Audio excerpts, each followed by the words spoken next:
भाई जो गुरु बचन पे डट गे, कट गे फंद 84 के। तो क्या कह रहे हैं यहां परमात्मा? श्रीमद् भगवत गीता के अध्याय 9 श्लोक 30 में भी यही प्रमाण है। लिखा है कि यदि कोई अतिशय दुराचारी व्यक्ति भी है, यदि वह विश्वास के साथ परमात्मा की भक्ति करने लग गया है तो उसे महात्मा के समान मानना चाहिए। वह संतों के विचार सुनकर सुधर जाएगा और अपना कल्याण करवा लेगा। इसलिए मानव शरीरधारी प्राणी को परमात्मा की भक्ति तथा शुभ कर्म यानी अच्छे कर्म, किसी की आत्मा नहीं दुखानी चाहिए, किसी के साथ में छल कपट नहीं करना चाहिए, धोखाधड़ी नहीं करनी चाहिए, अपने स्वार्थ के लिए दूसरों को नहीं ठगना चाहिए, माता बहनों के ऊपर बुरी नजर कुदृष्टि नहीं डालनी चाहिए, पर स्त्री के साथ में दुराचार नहीं करना चाहिए, अपनी धर्म पत्नी के साथ में सदाचारी रहना चाहिए। उसको कहते हैं शुभ कर्म, और अपना कल्याण करवा लेगा। इसलिए मानव शरीरधारी प्राणी को परमात्मा की भक्ति तथा शुभ कर्म और दान धर्म गुरु जी की शरण में आकर अवश्य करने चाहिए। यदि आप दान धर्म सच्चे गुरु की शरण में आके करेंगे तो वो दान धर्म आपको सुखी करेगा, आपका मोक्ष कर देगा, आपको यहां भी सुखी करेगा।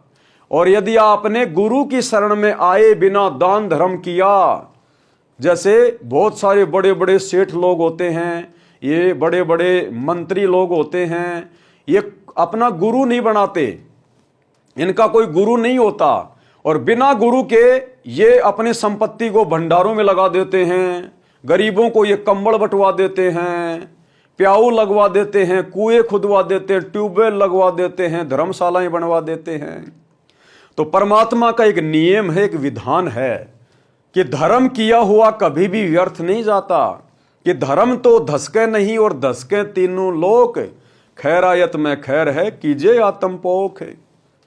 यदि आपने गुरु ना बनाकर दान धर्म किया है या कर रहे हैं तो अगले जन्म में वो धन तो आपको मिलेगा ही मिलेगा, लेकिन आपको मनुष्य जन्म नहीं मिलेगा।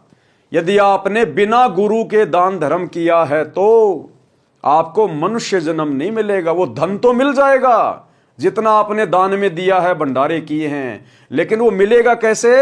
अगले जन्म में परमात्मा आपको बिना गुरु के उस दान धर्म के करने के चलते कुत्ते का जन्म देगा। कुत्ते का जन्म, ये रूल है मालिक का, और आपको वो दान धर्म भी मिल जाएगा। आपने देखे होंगे बहुत सारे सेठ लोग 1-1 करोड़ की गाड़ी में चलते हैं। जो सेठ है, जो मालिक है, वो तो गाड़ी चला रहा है, और जो वो कुत्ता है वो पीछे मालिक की सीट पे बैठा है।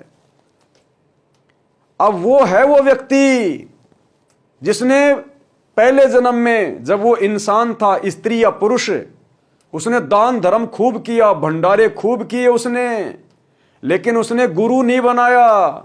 अब बिना गुरु के उसको कुत्ते का जन्म मिल गया, और जो दान धर्म किया था उसको वो सुख सुविधा भी मिल गई। और यदि वो व्यक्ति गुरु बनाकर दान धर्म करता, भंडारे करता, तो उसको वो धन भी मिलता और मनुष्य जन्म मिलता, और मनुष्य जन्म मिलता तो दान धर्म को भोगता, आनंद प्राप्त करता। अब वो कुत्ता क्या जाने उस आनंद को।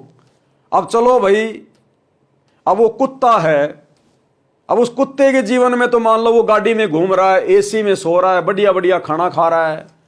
अब अगला जन्म मिल गया उसको सूअर का, गधे का। अब कौन उसको गाड़ी में घुमाएगा, कौन उसको एसी में बैठाएगा? तो इस प्रकार भाइयों और बहनों, यदि भक्ति करें और दान धर्म करें तो सच्चा सतगुरु बनाकर करें, सच्चा सतगुरु। यदि सतगुरु पूर्ण होगा, सत्य होगा, जैसे वर्तमान में एकमात्र सतगुरु रामपाल जी हैं, और इनकी शरण में आके यदि आप दान धर्म करोगे, भक्ति करोगे, तो आपका अगला जन्म होगा ही नहीं, ना गधे का, ना कुत्ते का, ना मनुष्य का, ना देवता का। आपको तो ब्रह्मा विष्णु महेश से भी उत्तम जन्म मिलेगा शतलोक में, परमात्मा के धाम में। परमात्मा कहते हैं 4 मुक्ति जहां चंपी करती माया होरी दासी, और दास गरीब अभय पद परस मिलो राम अविनाशी। इस सतगुरु के सतलोक में, सचखंड में, जब हम इनकी भक्ति को पूरी करके आजीवन मर्यादा में रह के इन पर समर्पित होकर पूरी भक्ति करके जब हम सतलोक जाएंगे इनके साथ में, तो वहां सतलोक में हमें ऐसे ऐसे सुख हैं जैसे यहां ब्रह्मा विष्णु महेश के पास जो 4 मुक्ति है ना, काम अर्थ धर्म मोक्ष, ये तो हमारे पैरों की चंपी करती है। वहां 4 मुक्ति जहां चंपी करती, और ये धन ये माया, माया होरी दासी, ये धन ये माया तो हमारी नौकरानी की तरह वहां पर 24 घंटे हमारी सेवा में हाजिर रहेगी। यानी जो सुख यहां पर ब्रह्मा विष्णु महेश को भी नहीं है, वो सुख हमें सतलोक में मिलेंगे। ये है सच्चे सतगुरु की शरण में आकर सत भक्ति करने का फल परिणाम। और ना कभी फिर मरना, एक बार हमारा जन्म होगा वहां, ऐसा ही शरीर है, ऐसा ही हमारा वहां परिवार है, कोई काम धंधा नहीं है, कभी हमारी मृत्यु नहीं, उस शरीर में कभी कोई रोग नहीं होता, बुढ़ापा नहीं आता, सदा सुख ही सुख वहां पर। सिर्फ सतगुरु रामपाल जी परमेश्वर जी की सत भक्ति से, अन्य इस ब्रह्मांड में और किसी की भक्ति से वो लोग नहीं। जो गुरु बचन पे डट गे, कट गे फंद 84 के, कट गे फंद 84 के, कट गे फंद 84 के।